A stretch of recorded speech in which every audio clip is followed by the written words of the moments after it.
Dr. Stewart's Diary, 18 September. I drove at once to Hillingham and arrived early.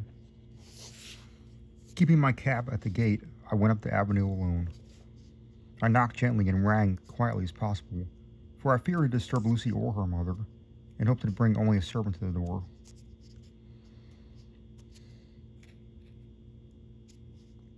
After a while, finding no response, I knocked and rang again. Still no answer. I cursed the laziness of the servants that should lie abed at such an hour. For it was now 10 o'clock, and so rang again, and knocked again. But more impatiently, but still without response. Hitherto I blamed only the servants, but now as a terrible fear began to assail me. Was this desolation but another link in the chain of doom which seemed drawing tight round us? Was it indeed a house of death to which I had come too late? I know that minutes, even seconds of delay might mean hours of danger to Lucy if she had again one of those frightful relapses. And I went around to the house to try and if I could find by chance an entry anywhere. I could find no means of ingress. Every window and door was fastened and locked, and I returned baffled to the porch. As I did so, I heard the rapid pit-pat of a swiftly driven horse's feet.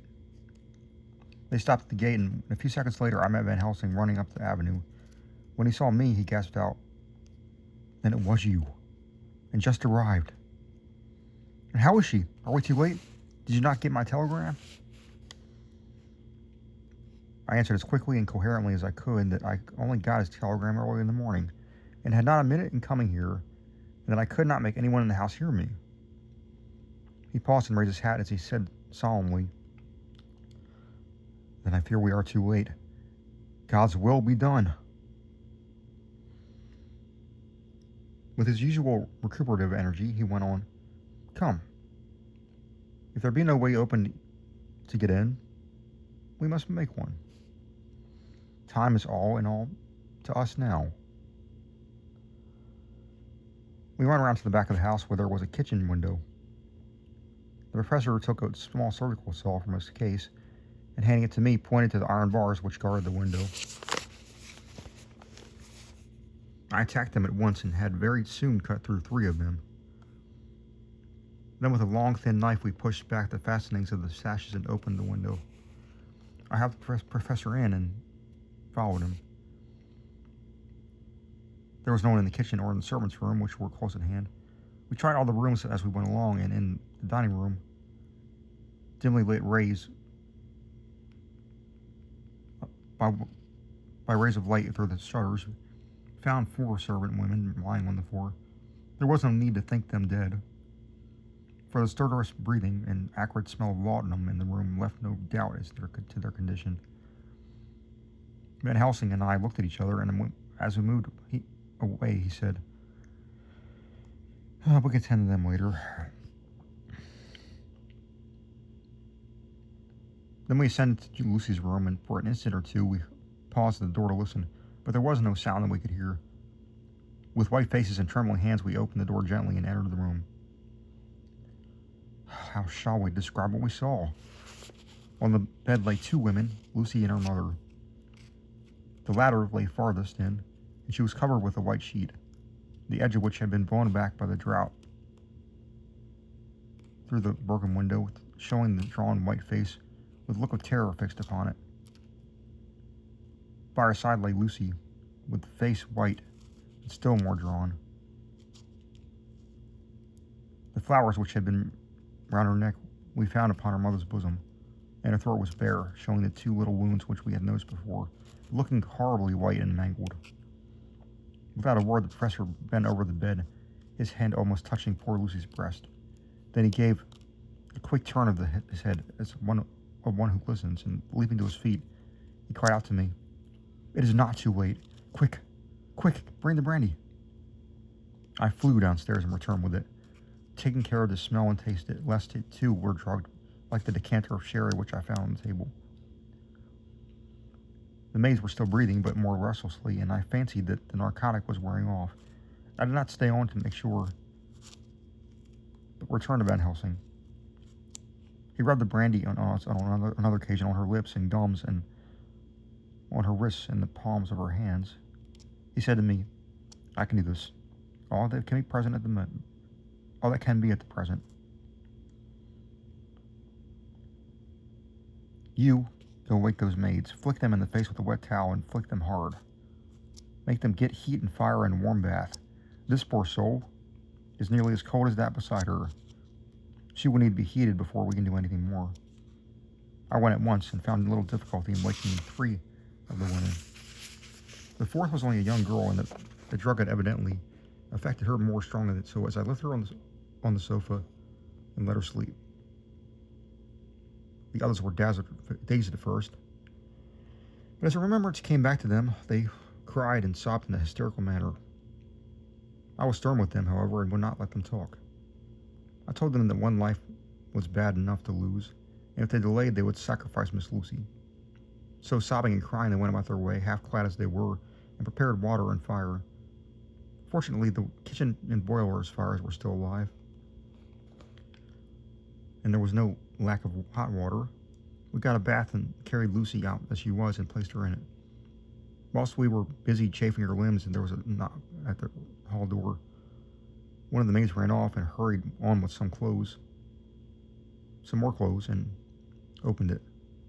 Then she returned and whispered to us that there was a gentleman who had come with a message from Mr. Holmwood. I bade her simply tell that he must wait, for we could see no one now.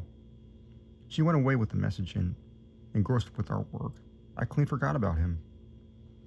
I never saw in all my experience the professor work with in such deadly earnest. I knew, as he knew, that it was a stand-up fight with death, and in a pause told me so.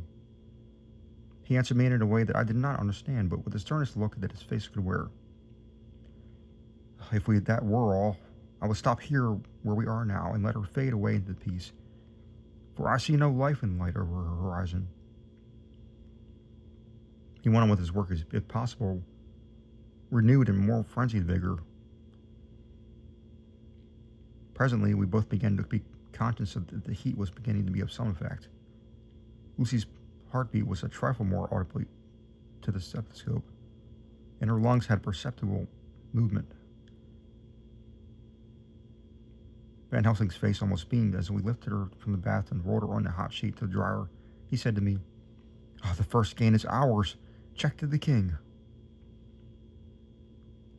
He took Lucy into another room, which had by now been prepared, and laid her in bed and forced a few drops of brandy down her throat. I noticed that Van Helsing took a soft silk handkerchief around her throat. She was still unconscious and was quite as bad as, if not worse than, we had ever seen her. Van Helsing called one of the women and told her to stay with her and not take her eyes off her until we returned, and then beckoned me out of the room.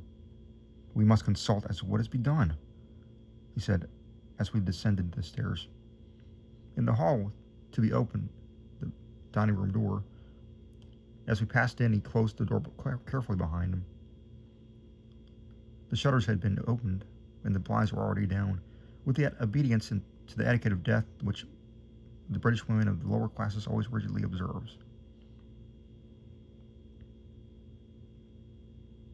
The room was, therefore, dimly dark. It was, however, light enough for our purposes. Van Helsing's sternness was somewhat relieved by a look of perplexity. He was evidently torturing somewhat his mind about something, and so I waited for an instant, and then he spoke. "What are we to do now? Where are we to turn for help? We must have another transfusion of blood, and not soon, or that poor girl's life won't be worth an hour's purchase. You are exhausted already. I am exhausted too. I fear to trust those women, and even if they would have courage to submit. What are we to do for someone who will open his veins for her? What's the matter with me, anyhow?" The voice came from the sofa across the room, and its tones brought relief and joy to my heart, for they were those of Quincey Morris. Van Helsing started angrily for the first sound, but his face softened at the glad look that kindled his eyes as he cried out. I cried out, "Quincey Morris!" and rushed toward him with outstretched hands. "What brings you here?" I cried as our hands met. "I guess art is the cause." He handed me a telegram. "Have not heard from Sewer for 3 days, and I'm terribly anxious. Cannot leave. Father is still in the same condition. Send me word how Lucy is. Do not delay. Homewood." I think I came just in the nick of time. You know you only have to tell me what to do. Van Helsing strolled forward and took his hand, looking him straight in the eyes as he said, "A brave man's blood is the best thing on this earth when a woman is in trouble. You're a man and no mistake. Well, the devil may work against us all for he's worth."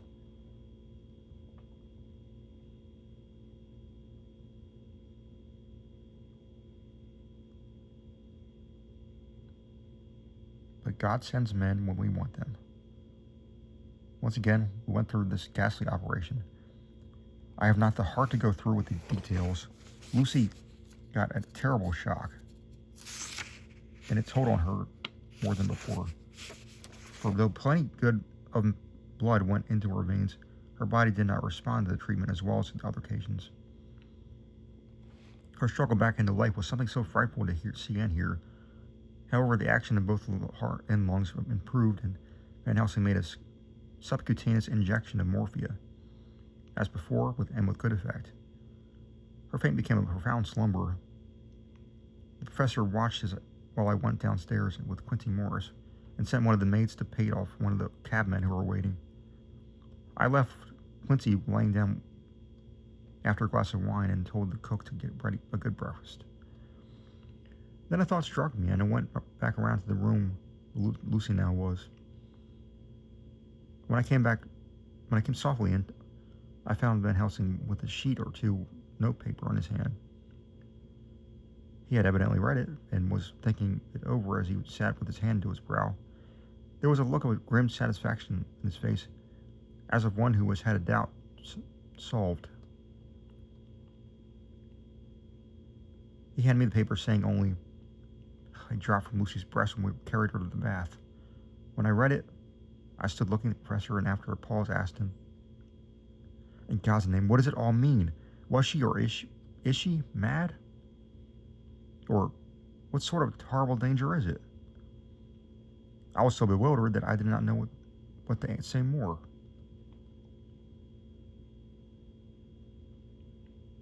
Van Helsing put out his hand and took the paper, saying, "Do not trouble about it now. Forget it for the present. You shall know and understand it all in good time, and it will be later. And now what is it that you came to me to say?" This brought me back to the fact that I was all myself again. "I came to speak about the certificate of death. If we do not act properly and wisely, there may be an inquest, and that paper would have to be produced. I am in hopes that we need have no inquest, for if we had it, it would surely kill poor Lucy, if nothing else did. I know, and you know, the other doctor who tended her knows that Mrs. Westheimer had a disease of the heart. And if we can certify that she died of it, let us fill up the certificate at once, and I shall take it myself to the registrar and go on to the undertaker." "Good. Oh, my friend John, well thought of. Truly, Miss Lucy, if she be sad in the foes that beset her, is at least happy in the friends that love her. 1, 2, 3, all open their veins for her, besides one old man. Ah, yes, I know, friend John, I am not blind. I love you all the more for it. Now go." In the hall, I met Quincy Morris with a telegram for Arthur telling him that Mrs. Westheimer was dead, and Lucy had also been ill, but also was now going better, and that Van Helsing and I were with her. I told him where I was going, and he hurried me out. But as I was going, he said, "When you come back, Jack, may I have 2 words with you, all to ourselves?" I nodded in reply and went out. I found no difficulty about the registration, and arranged with the local undertaker to come up in the evening to measure for the coffin and to make arrangements. When I got back, Quincy was waiting for me. I told him I wouldn't see him as soon as I knew about Lucy, and we went up to her room. She was still sleeping, and the professor seemingly had not moved from his his seat at her bed. From his putting her finger to his lips, I gathered that he expected her to wake before long and was afraid of forestalling nature.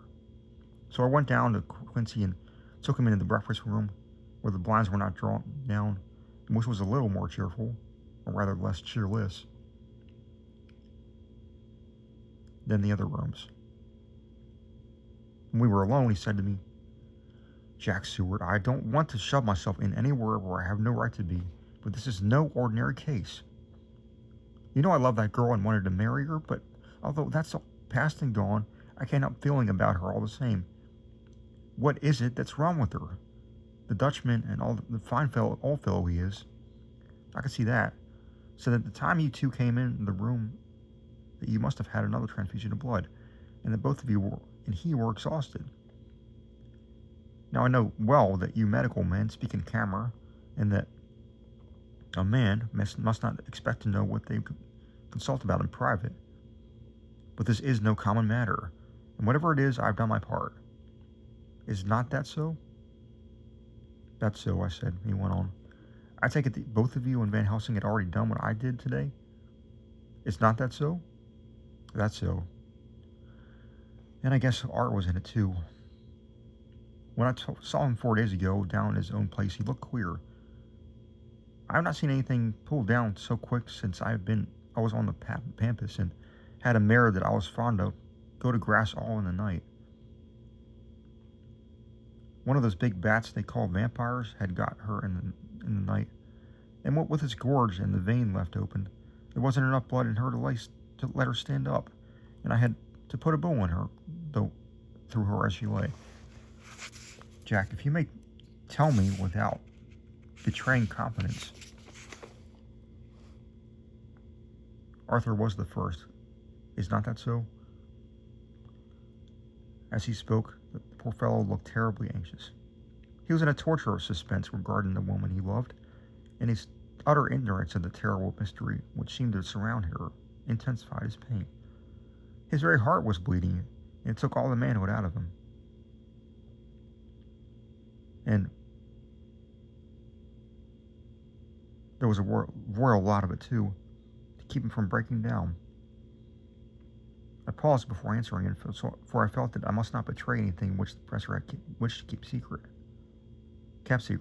But already he knew so much, and I guessed so much, that there could be no reason for not answering, so I answered in the same phrase. "That's so. And how long has this been going on?" "About 10 days. 10 days? And then I guess Jack Seward, that that poor pretty creature that we all love has had put into our veins within the time of the blood of 4 strong men.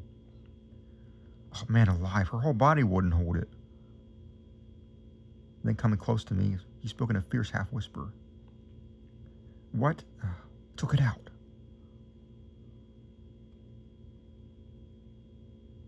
I shook my head. "That," I said, "is the crux.